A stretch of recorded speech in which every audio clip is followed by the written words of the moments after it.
Welcome, my children. Welcome. What's up, everybody? It's Friday. It is Friday. God bless us, everyone. Hey, welcome. We got a beautiful weekend on that. We'll get the forecast here in just a minute. Your phone calls, your texts, all that crazy stuff. We got it. We got it. Good morning, riser ducks. I don't know what that means. Why are we ducks?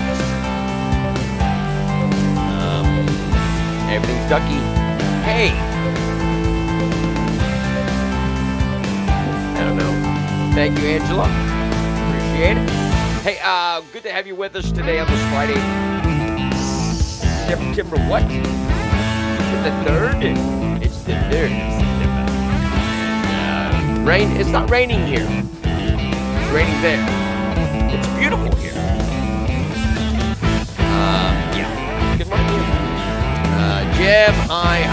Hey, listen, my name is Nick Stewart. This is Sunrise Santa Rosa. Telephone number to call is 850-771-0049. If you text 0 without something to connect it to. There's a delay. And so when you say they, he, them, I just want to make sure. Want to make sure we understand each other. Your forecast for today, it's real. It's a thing. Your forecast for today, mostly sunny, gorgeous day. High around 90 degrees. Humidity about 70%. Tonight, cloudy early with some clearing expected. Late, low near 70. Tomorrow for your Saturday, partly cloudy skies and a high near 89.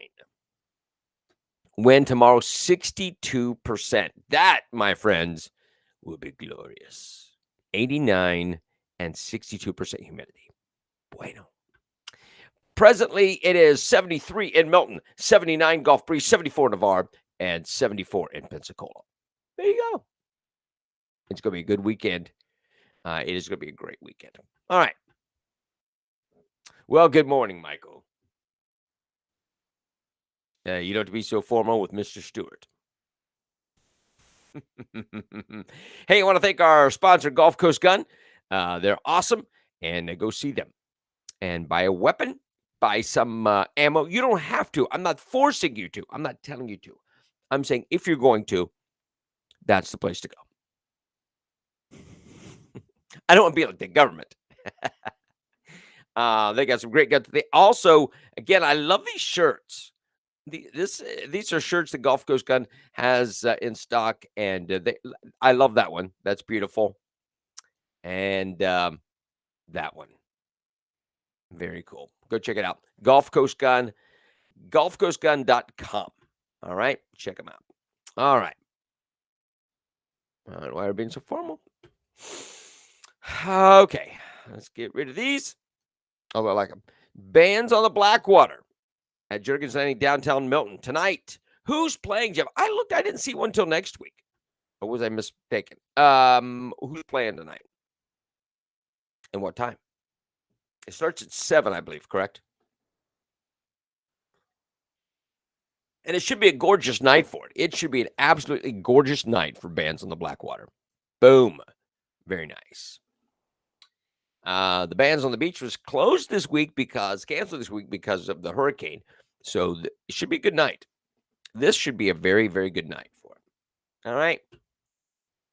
The Blue Angels had considered canceling the homecoming show in November, but they're moving it from the base to the beach, and that'll be good. And I appreciate them thinking and trying to adjust some things, and so it's going to be at the beach, and that'll be, so it's on, everything's good, COVID doesn't win. The Will Thompson Band tonight, so there you go. Check it out at Jernigan Landing. Gulf Breeze Police Department officers were chasing down a local hospital patient. I had to find the picture. Gulf Breeze Police Department reports the patient stole a golf cart from the hospital. They found him across the street, and he took off running, but he was apprehended.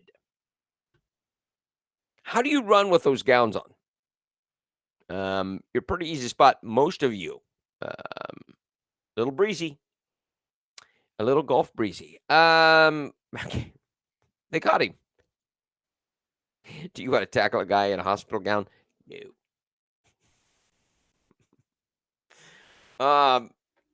Florida Governor Ron DeSantis said Thursday he might support enacting a law that would ban abortion when fetal heartbeat can be detected. It's like the Texas law. Republican governor told reporters that he wants to pass stronger laws against abortion, but doesn't know enough about the Texas ban to definitively, say he would support a similar bill. What they did in Texas was interesting. I haven't really been able to look enough into it, he said at a West Palm Beach news conference when asked about the Texas law. I'm going to look at it more significantly. The law, which took effect on Wednesday, bans abortion once medical professionals can detect cardiac activity. But instead of the ban being enforced by the state, it allows private citizens in state court to sue providers and anyone involved in facilitating the abortions. Like someone who drives a woman to the clinic. Any person who successfully sues would get $10,000 or more. That's good. That's why the picture shows the guy from the front. Indeed. Yeah. I'm glad he doesn't have it on backwards. That would be bad. That'd be bad to have that on backwards.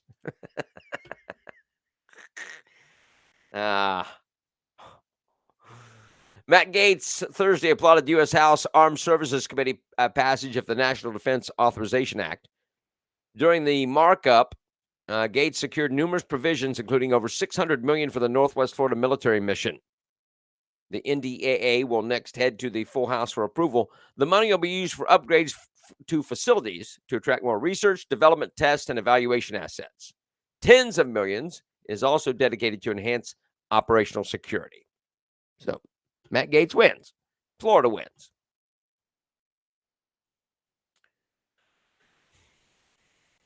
A parent reported a suspicious man who approached their child at a bus stop in Escambia on Thursday. Why is this happening?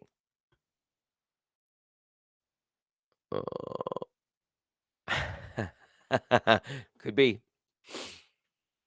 Why are we having people approaching or men approaching children at bus stops?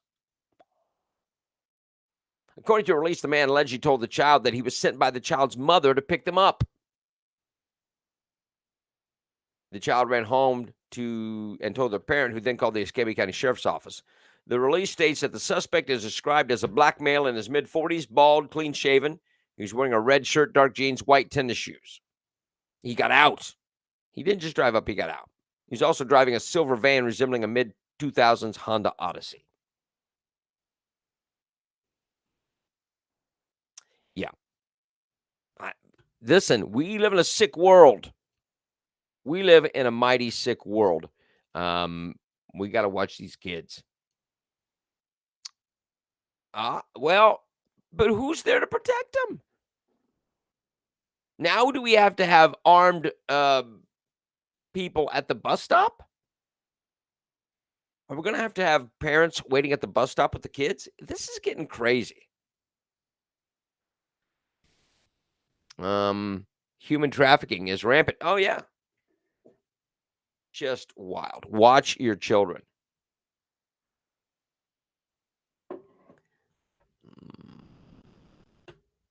Craziness. A homeless rehab center in Escambia County is now taking applications for a new program. There is Hope Rehabilitation Living Facility is sponsoring a program to give people who are homeless in Escambia a chance to live in a new hut for 6 months to a year. Let me see if I can find that picture. Here it is. They are attractive. Applications are now available on site at There's Hope at 3101 North Davis, or you can go to hutsforourfriends.com. Each hut is 60 square feet and includes a bed, a solar panel, and a security camera. There are 5 huts located on site at the rehabilitation facility. They're looking to do more. There you go. Before I get into this, affordable housing project in Panama City. This is not the huts. This is something else. These are the tiny homes. The tiny homes. They've been talking about those. Well, it's not as affordable as they once put forward. They've already been listed for sale. It seems the final price is not what people expected. A 2-bedroom, 2-bathroom, 900 square feet. 2-bedroom, 2-bathroom, 900 square feet, $210,000. I'm going to let that soak in for a minute. Are you kidding me? They have to be out of their mind because no one in this community can afford this house. That's a community activist, Tony Bostic said. That was the purpose, I thought, was to make it so that they were affordable. Oh. The porta potty for horse riders looked bigger, probably. Didn't have a bed. And these have 2 baths. So, yeah, I know, John. You would not fit in a tiny house. You would be very uncomfortable in a tiny house. It's true. But yeah, $210,000 for that. Maron, are you crazy? That's just insanity. Escambia County will be getting its own state-run monoclonal antibody treatment site. Escambia County Public Safety Director Eric Gilmore told Escambia County commissioners during their meeting Thursday evening that the state approved the county's request for a new treatment site. I don't know how soon that's going to happen. The details about the site will be announced later. The news came after Commission Chairman Robert Bender brought up the issue during Thursday morning's meeting. Bender said earlier this week during a call with hospital leaders, Pensacola Mayor Grover Robinson and other officials, there was a discussion about trying to get state monoclonal antibody infusion center in Pensacola. They asked for the commission's support to have Gilmore send a request to the Florida Department of Emergency Management to open a treatment site in Escambia. So there we go. No more running to Oculus, although it wasn't bad. No, yeah, John, you would not fit in those houses. 850-771-0049. That's a bueno thing that we're getting one of those monoclonal sites. All right, this I found interesting. I saw this and I wanted to hold on. Are they all 40-foot sheds that have been retrofitted?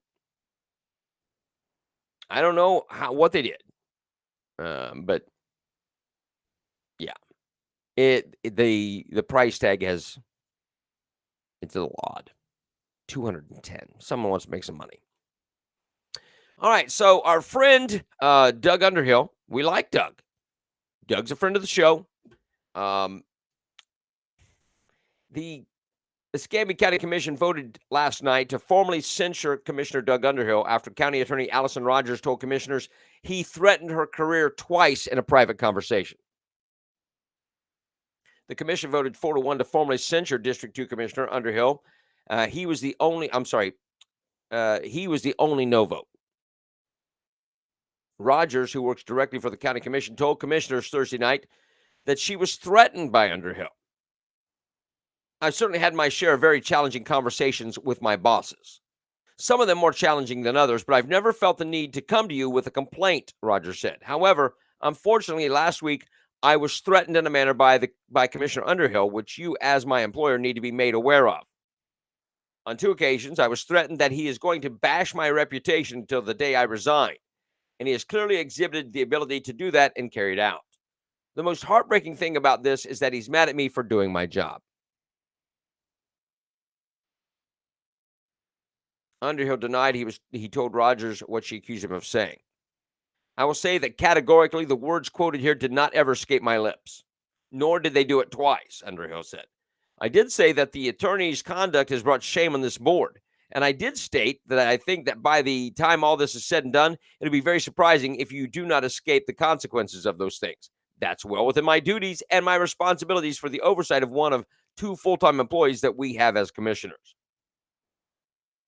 Rogers also gave the commission a letter she wrote that quotes Underhill as saying he would bash her reputation and that he knows that I, Rogers, have the votes to remain in my position, but he intends to do everything in his power to get rid of me.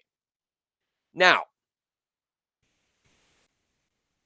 this is not a letter Doug wrote. This is a letter she wrote.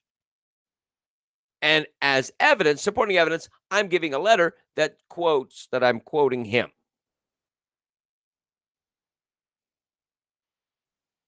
Commissioner Jeff Burgash summed up the other commissioner's thoughts on Underhill's statement. I don't believe you, Burgash said. I believe her.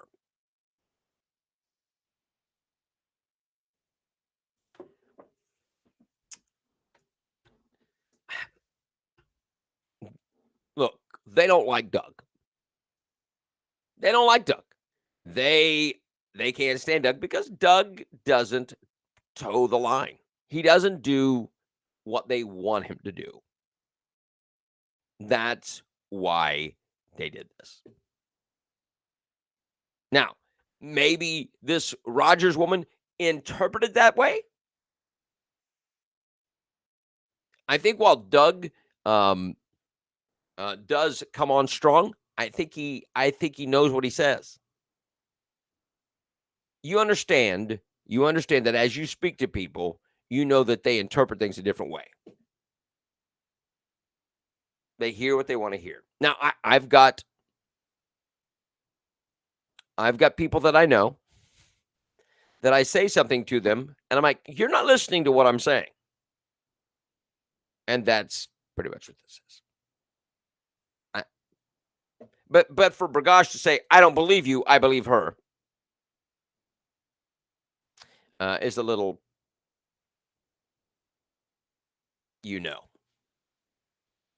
But that just goes to show you that Santa Rosa is not the only place that has problems with their commissioners.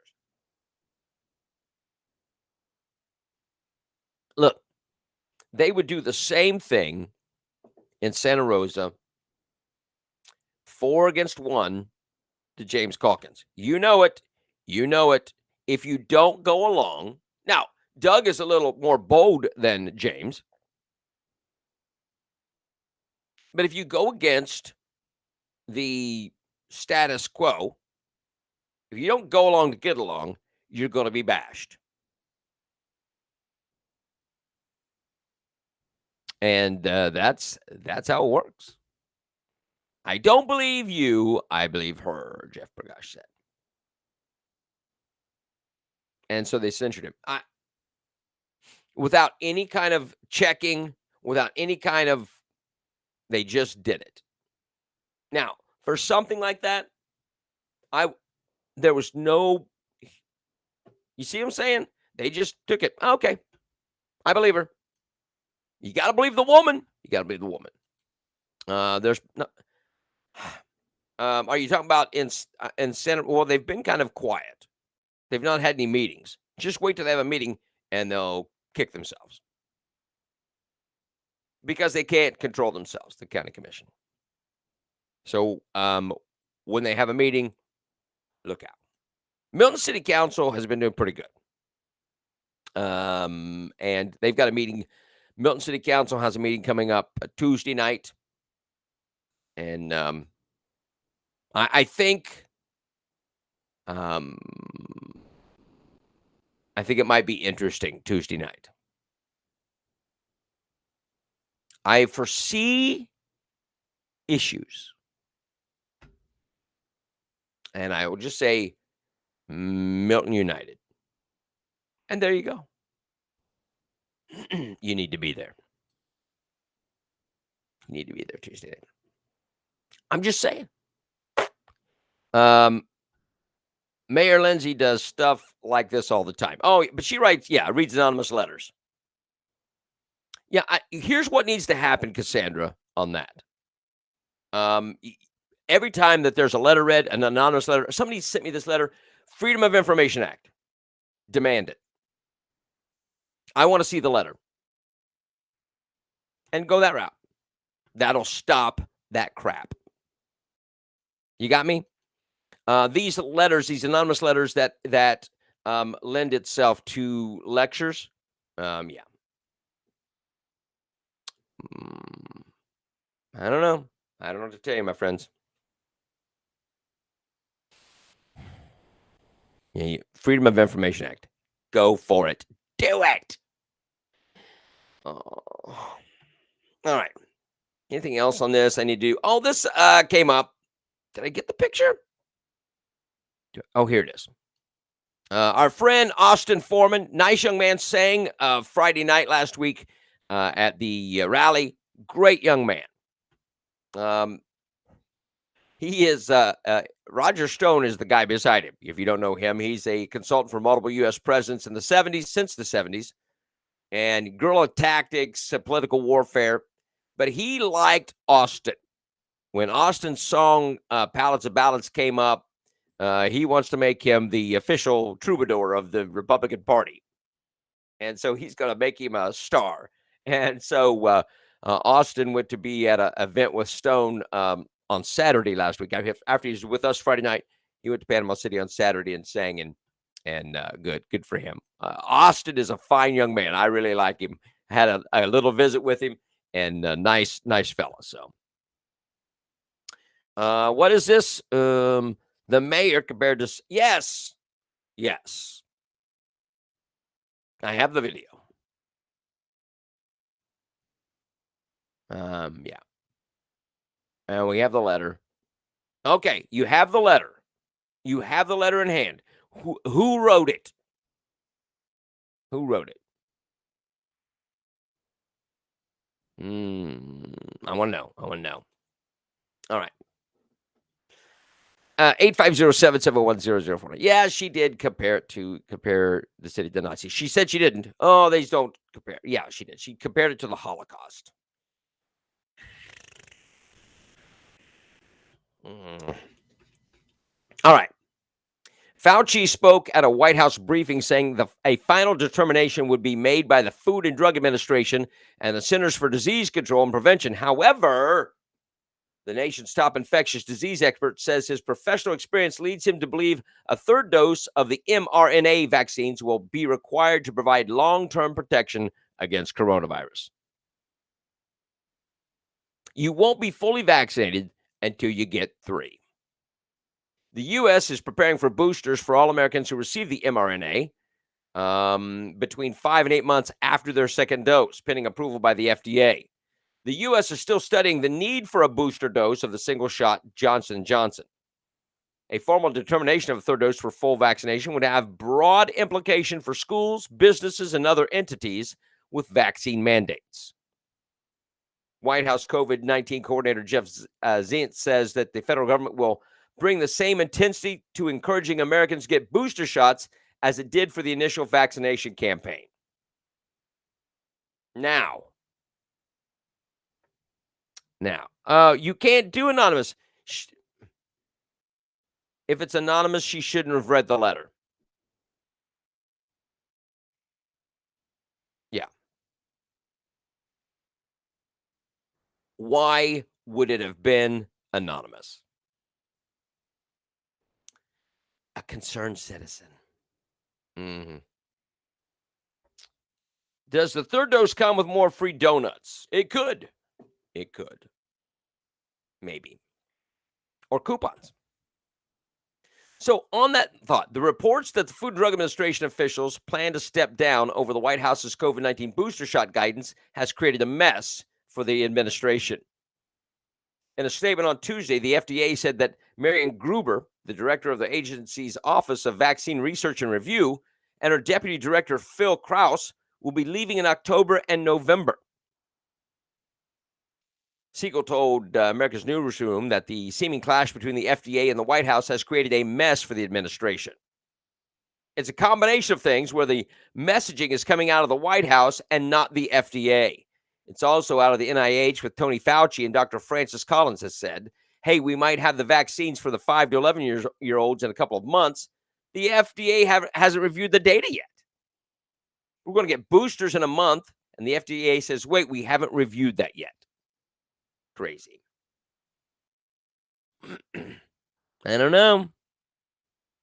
They're not giving that information. Here's something else that I read yesterday, all right?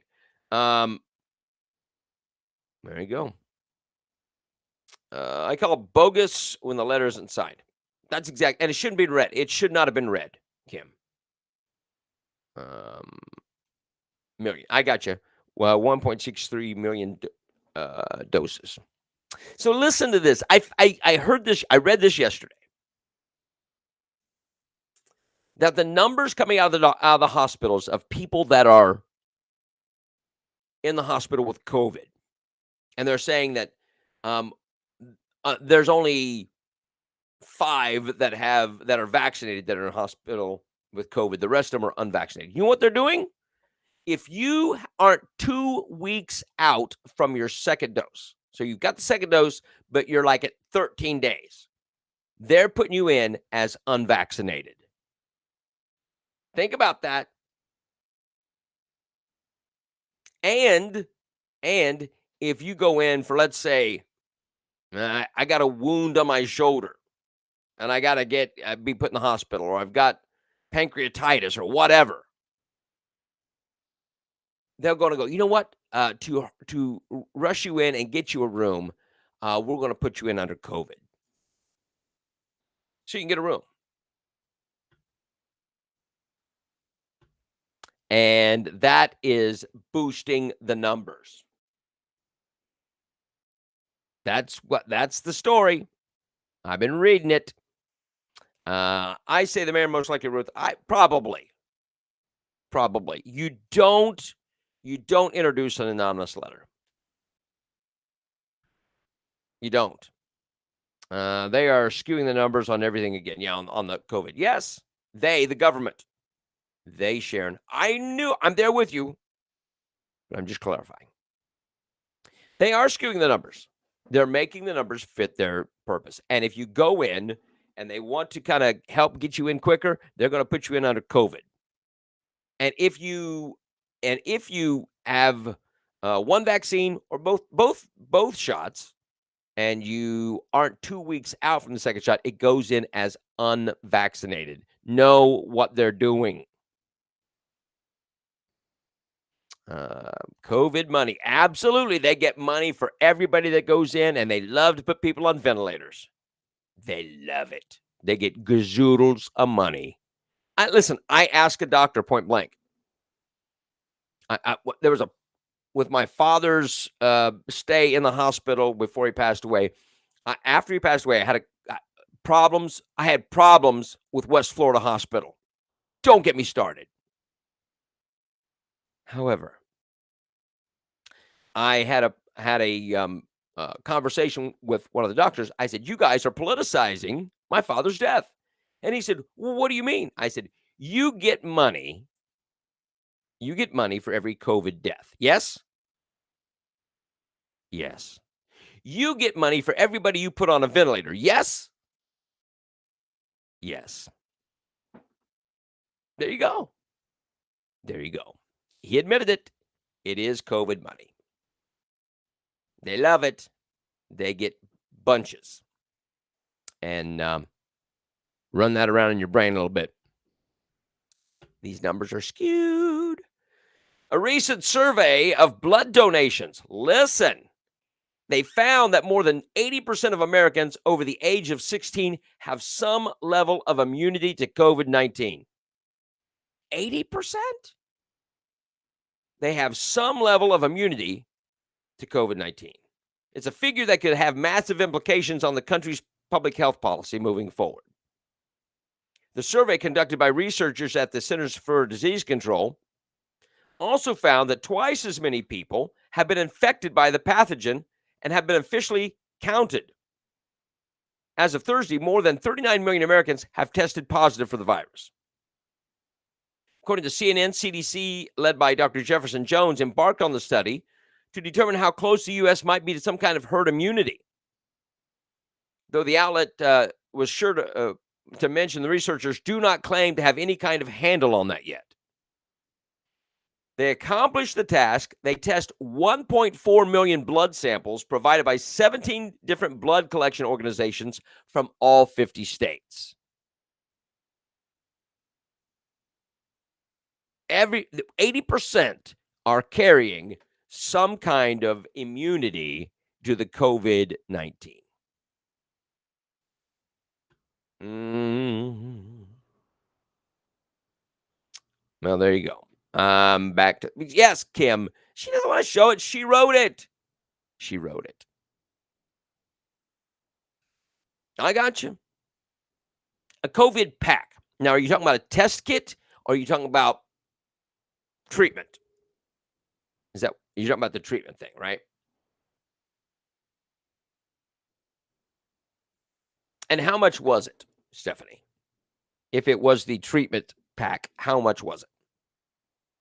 Just curious. The treatment, okay. Gotcha. So how much was it? I know there's a lag. $50.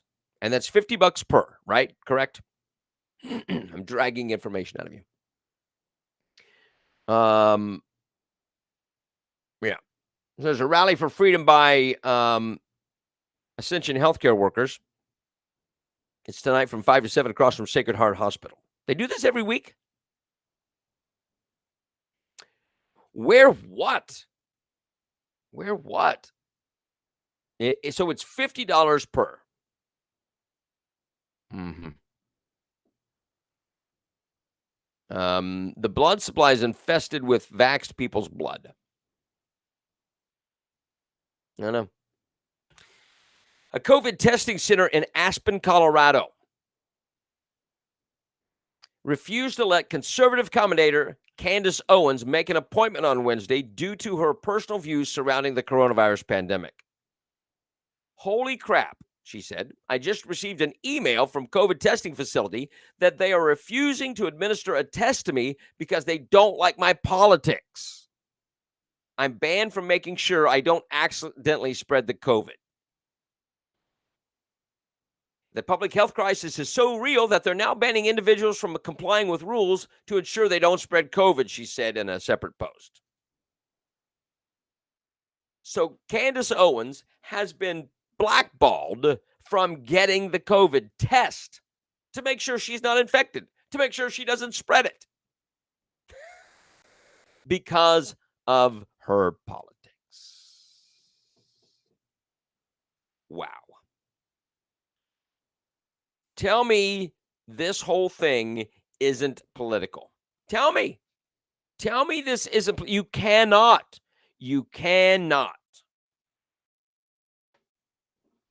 Awesome. And you don't need a prescription. Am I correct, Stephanie? You don't need a prescription for that pack. I'm just saying. 850-771-0049. It's so crazy. Mm-hmm. Candace Owens she is. I'd like to see her run for office. Okay. It doesn't require a prescription, does it? Yay, nay. Say no prescription. Yes, prescription. No, and a $50 a piece. Gotcha. You got 3 of them. There you go. 850-771-0049. Okay. So, all right, Sharon. Who is she? Who is she? I just need to know. Is it the Milton mayor? Is it Candace Owens? I don't know. I don't know who she is. You've broken the cardinal rule. Okay. 850-771-0049. No she's. No she's.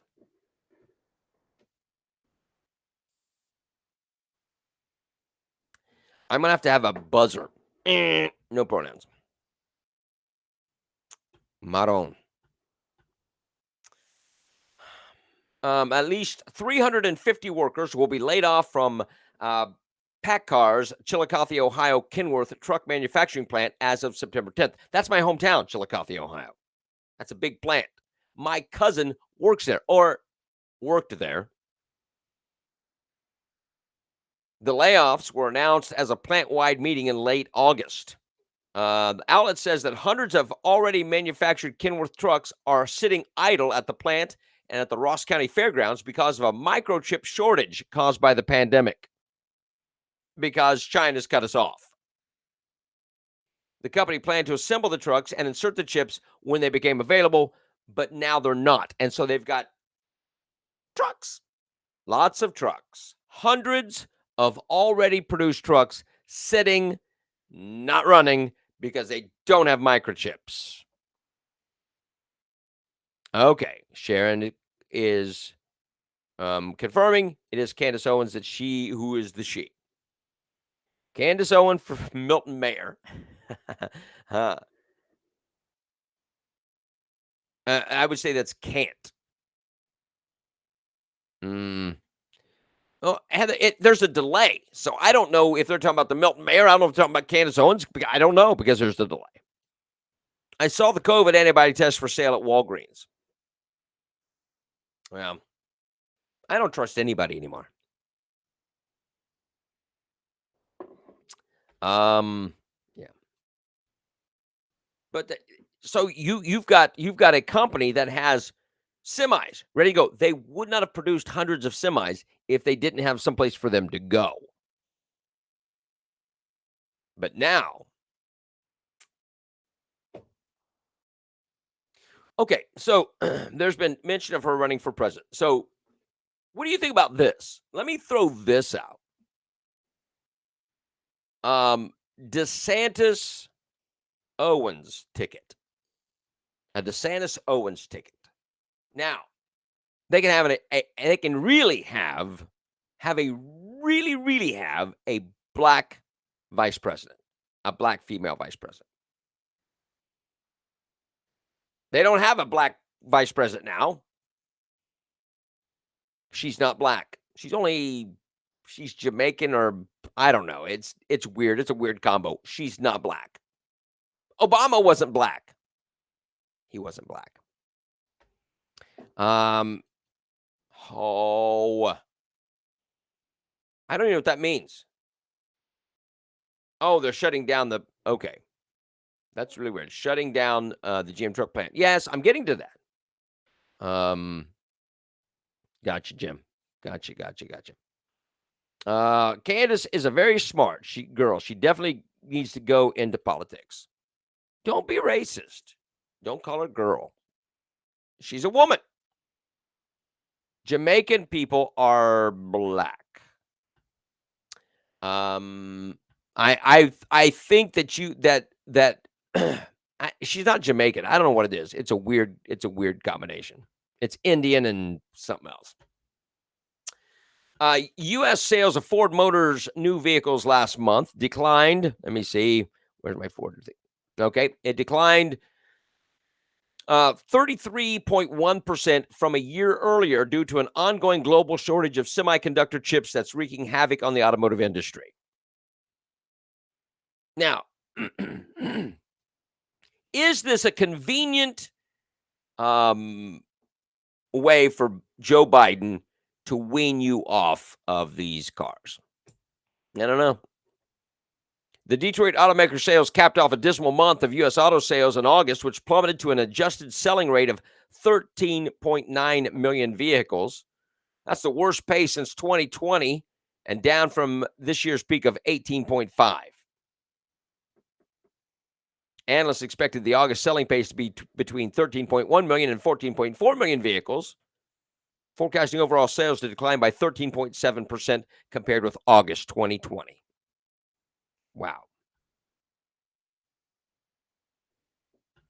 There you go. The auto industry is taking a hit. And they're blaming it on COVID, that the chip is a shortage from COVID. Is that the case?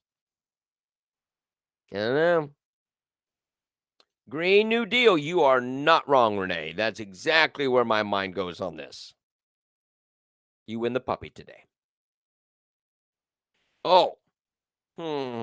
President Biden says his administration is ready to provide all the assistance that's needed in response to Hurricane Ida.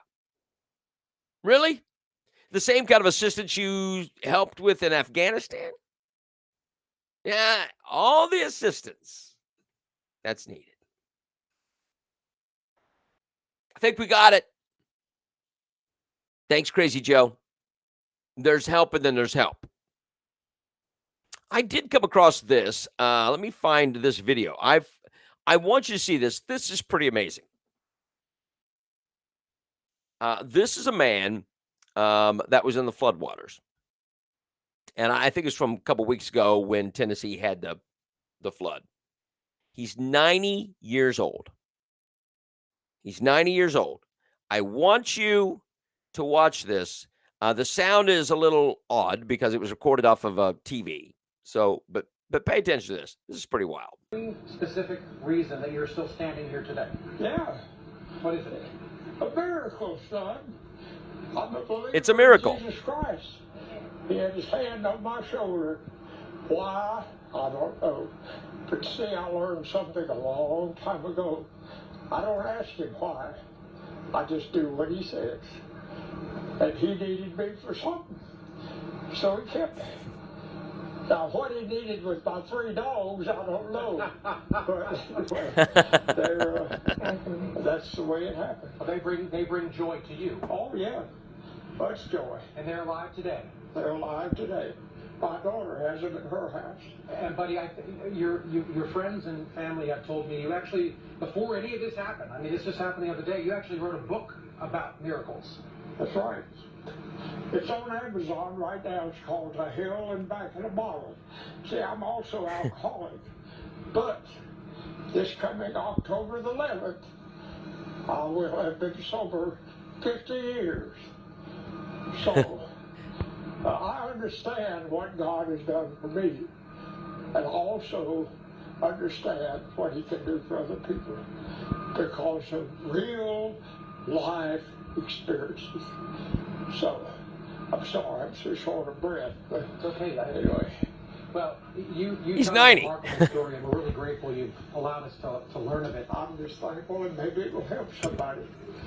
You know, At 90 years old, we talked about this a little bit ago, at 90 years old, but a lot of people like to say we're all lifelong learners. At 90 years old, what have you learned? you mean just Saturday? Yeah. I learned He's real. He's alive.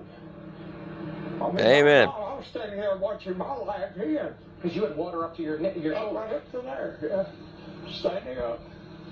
And I had no doubt that I was not afraid. But I just was sure that that was the end of my time. But to see the way I feel about it, that's okay. But it wasn't the end of your time. It wasn't. It was not. So here I am. And tomorrow morning, we'll be ready to rock and roll again. That's inspiring. Buddy McNabb, we really appreciate you. Thank you so much for being with us here on the That's pretty awesome. I love that. I love that video. As he just, hey, he's not ashamed. He knows. He knows why he's there. He doesn't know why God spared him, but God has something for him. 90 years old to give that testimony. I love that. That's awesome. 850-771-0049. I had to share that. I thought that was pretty awesome. Yeah, it is. That is very, very cool stuff. Yeah, 90 years old. Crazy. That's good. So good. So good. All right. More than 30 California children are stuck in Afghanistan after they traveled to the country to see their relatives weeks before the Taliban seized power and were unable to get out before U.S. forces left. That's according to school districts where the kids are enrolled. Officials with the 3 school districts, one in San Diego and 2 in Sacramento, said Wednesday that they've been in contact with the families who fear they've been forgotten by the U.S. government. No. That would be impossible. The officials said that some of the children were born in the United States and are U.S. citizens. Nearly all of the children returned to Afghanistan with one or both parents in the spring or early summer to visit relatives. The families traveled on their own to the country and were not part of any organized trips. And they're stuck.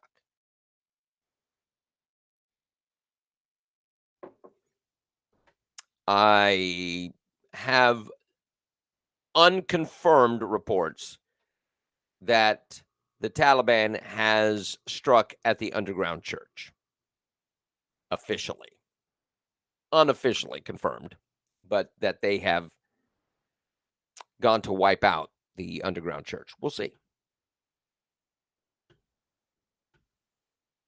Now, it appears that Joe Biden is suddenly now pro-border protection.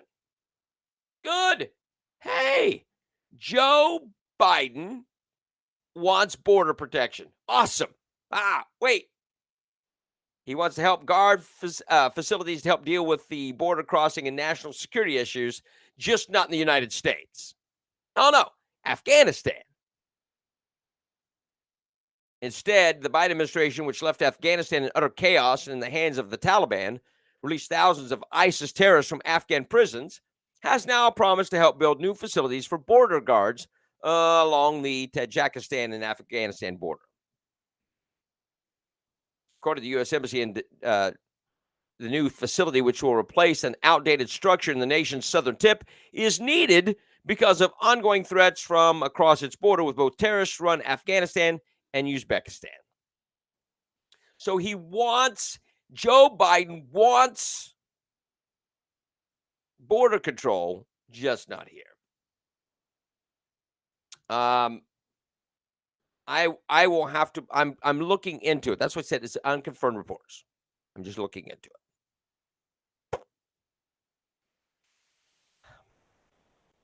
it. Get Joe's buddy Gavin Newsom to call his Aunt Nancy and make something happen. Yeah, whatever. Yes, Joe Biden is not a friend to the United States. He's not. He's not. A group of House Republicans sent a letter Thursday to President Joe Biden demanding a full, unedited transcript from his phone call with then Afghan President Ashraf Ghani, where he reportedly encouraged him to convince the world that his government was holding its own against the Taliban. The letter was spearheaded by New York Rep. Claudia Tenney and was signed by 26 other House Republicans. In it, the lawmakers blasted Biden's handling of the withdrawal from Afghanistan after 13 U.S. members were killed in a terror attack. Biden urged Ghani to convince the world that they had the Taliban under control, mentioning the importance of perception. It's important that people perceive that you're in control when you're not. Much like Biden's incontinence. When it came to the Afghan security forces and the government's ability to prevent the Taliban from overthrowing the country. So just reassure everybody, whether it's true or not, it's about perception. We got it under control.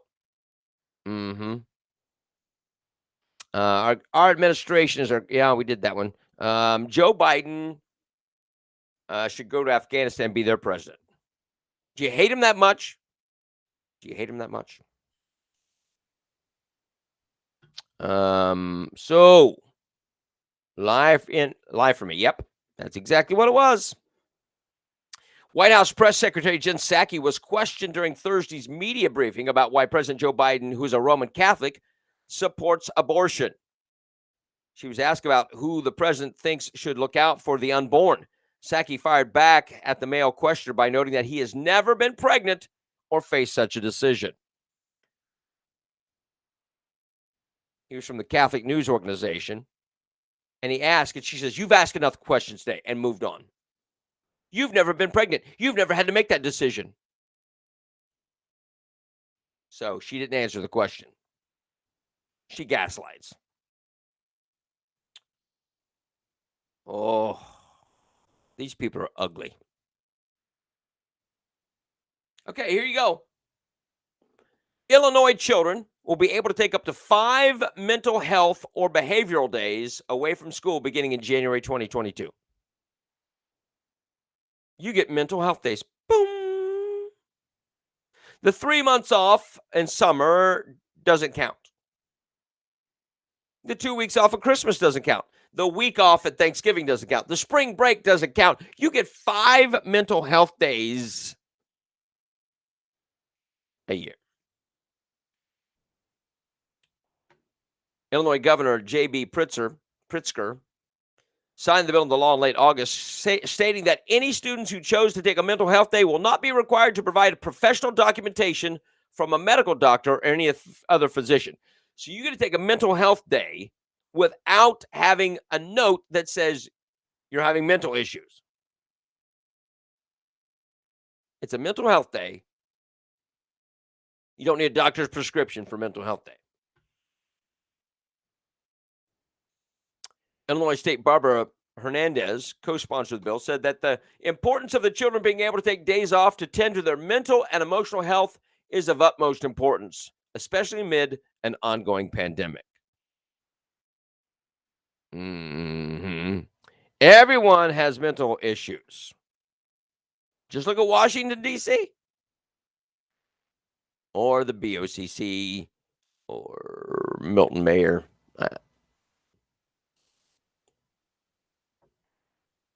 Yeah.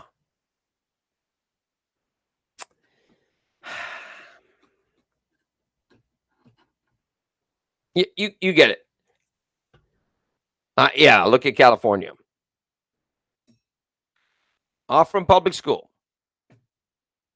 They are called sick days, but sick days you have to show a doctor's note after so many days, right? But you can take 5 days off. I'm going to take them all together. I'm going to attach them to my spring break. I'm going to attach them to my Christmas break. I'm going to, no, yeah, it's not about perfect attendance anymore. You're a racist, Kim. You're a racist if you are calling for perfect attendance.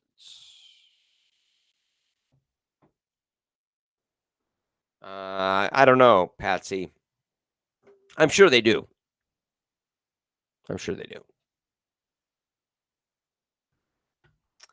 So I need a mental health day from reading stupid stuff like this. This is just asinine that they are doing that kind of weirdness. It's weird. It's weird, my friends. Hans von Spakowski, which I love that name, manager of the Heritage Foundation's Election Law Reform Initiative and a senior legal fellow of the Meese Center for Legal and Judicial Studies, said President Joe Biden's margin of victory in Arizona, Nevada, and Wisconsin in the presidential election were narrower than the states' respective totals of unaccounted for ballots. Listen. Biden's margin of victory in Wisconsin was approximately 20,000 votes, despite the number of ballots missing or undeliverable in the state amounting to 83,000. Interesting.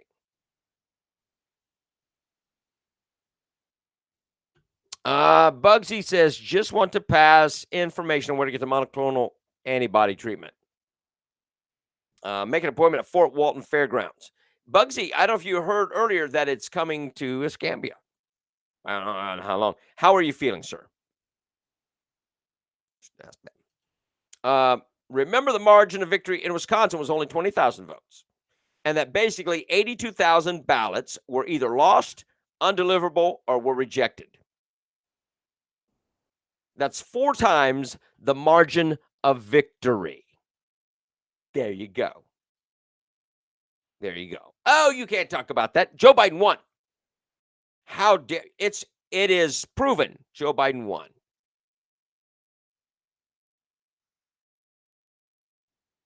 What happened to every vote counts? What happened to every vote counts? I wonder. Only when it applies to Democrats and liberals. It doesn't apply to Republicans. All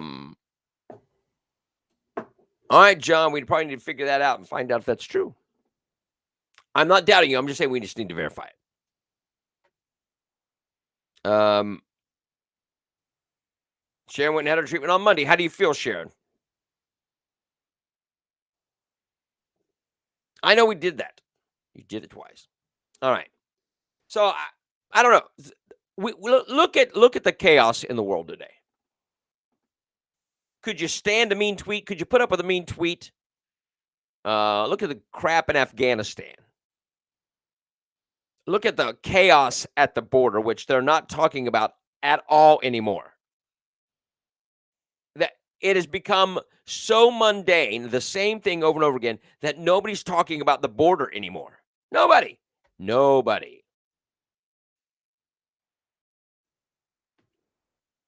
The Delta variant, how they are twisting and how they are massaging things. Look, we want some stability. We don't have it. Justin says if he had mental health days, he could say more mean tweets. Good for you. Yeah. I think, Stephanie, I think you have to be high risk. So overweight, diabetic, heart issues, whatever it is. So. Tweets are meaner than ever by liberals. Oh, but that doesn't count, Katie. You can't count that because it's not the same thing. You're comparing apples and oranges. They're entitled to mean tweets, but Trump is not. Now, I wish that Trump didn't. I've said this many times that he didn't tweet. If he had an account that he would say, "This is what I want to say," and someone else would massage the message, say the same thing, but just not be as harsh. But Joe Biden, the Joe Biden administration is a train wreck. It's a train wreck. He has no control. Kamala Harris is not a help. Joe Biden is not in control. I don't know who's controlling things, but they're doing a crappy job of it. It is absolutely the biggest. It's a mess. It's a mess. The conflicting statements on the COVID vaccines, how the handling of the virus, the Afghan issue, the economy, all of it. It's a crap shoot right now. I need me some Trump. I need me some Trump to come in and fix it. Because forcing this guy in was the biggest mistake. And we did the story on the ballots. What was dismissed is 4 times what he won by. Supposedly won by. You got it? Underground government. They need to be underground. Buried 6 feet underground. People are wanting to know. I talked to a woman at a grocery store yesterday, and she was thankful to know. Oh, the treatment. Gotcha. All right. So there you go. It is Friday. Thank you. Thank you, Jim. It's Friday. Have a great, wonderful day, please. Take some mental health time. Take 5 minutes of mental health. Go out and breathe the fresh air. Get out there and enjoy it. Get out there and have a great weekend. We will be on Monday. I know it's Labor Day, but I still have to work, so I'll be up anyway. So we'll be here Monday. Please join me Monday morning at 6 a.m. Get up, roll out of bed, have some coffee. We'll have a good time. All right. Thank you so much. God bless you. Stay strong.